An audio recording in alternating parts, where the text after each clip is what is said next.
မင်္ဂလာပါရှင်စကွာကနေကြိုဒီနေ့ကတော့ပွဲရီတော့ကျစုရဲ့အပိုင်းလေးပဲဖြစ်ပါတယ်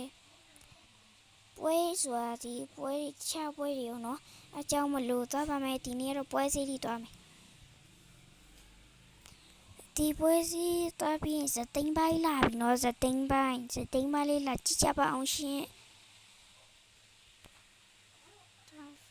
စတိရှိဖယ်တင်တယ်လမ်းလျှောက်ပဲသွားလိုက်ပါတော့မယ်ကျာတို့ဒီမှာအရင်ဆုံး ID မလိုပါဘူးအရင်ဆုံးကျွန်မပြပါမယ်လိုက်ကြည့်ကြပါအောင်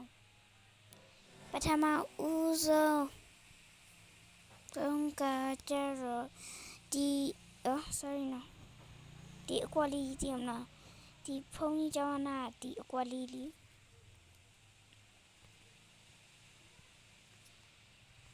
အကွက်လေးအထေလေးဝင်ပါကျွန်မလူပုတ်ကိုယူနိုင်မယ်ဝင်ပြီးတော့အဲ့ဆိုလာရေးဆိုတော့ဒီဟွာနေလိုက်ဒါလေးနေလိုက်မယ်ဒီမှာဒါလေးနေလိုက်မယ်အဲ့ဒီနေပြီးရင်ဆိုရင်ဒီမှာကျွန်မတို့ကဆက်ပြီးတော့ဒီဟာလေးဝင်ပြရမယ်ဒီဟာလေးပါအားဒီဝင်ပြလိုက်ပါမယ်ဝင်ပြီးလိုက်တော့ကစားခွင့်ရင်သွားပြမယ်ကြည့်လိုက်ကစားခွင့်ဘက်မှာလည်းဒီလိုဖြစ်သွားတယ်ဒီတမတော့ဒီလိုစုံကြီးနဲ့ရေပုံနဲ့